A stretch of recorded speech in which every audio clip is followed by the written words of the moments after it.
বহুতে আজিকালি এটা ট্ৰেণ্ড আহিছে, I am not secure, I don't feel secure. কি মানে I don't feel secure means কি? তুমি বেটাই নিজেই নিজৰ মন মগজুত আনক ছেকিউৰ কৰিব নোৱাৰা, আৰু সেইজন মানুহেই আনৰ পৰা ছেকিউৰ ফিল নকৰে। আচলতে সন্মুখত আমি আমাৰ নিজৰ হিচাপেই চাব বিচাৰোঁ আনজনক।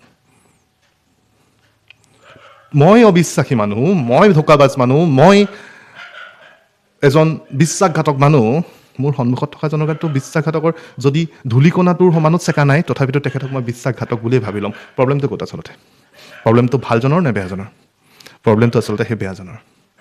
গতিকে সেইটোত আমি চিন্তা কৰি আমাৰ এনাৰ্জি লছ কৰাতকৈ, এই বিশ্বাস অবিশ্বাসৰ মায়াজালখনত সোমোৱাতকৈ, বিশ্বাস আৰু অবিশ্বাসটো এটা সাধাৰণভাৱে ৰাখক, আৱেগ হিচাপে ৰাখক, আৰু জীৱনটো আগুৱাই যাওক।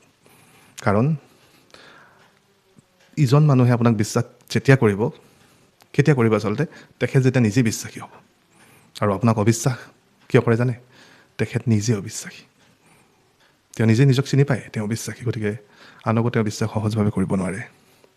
সেয়াই আচল মায়াজাল। গতিকে সেই মায়াজালৰ মাজত নোসোমাব। আপোনালোকক বাৰে বাৰে কৈছোঁ। ধন্যবাদ।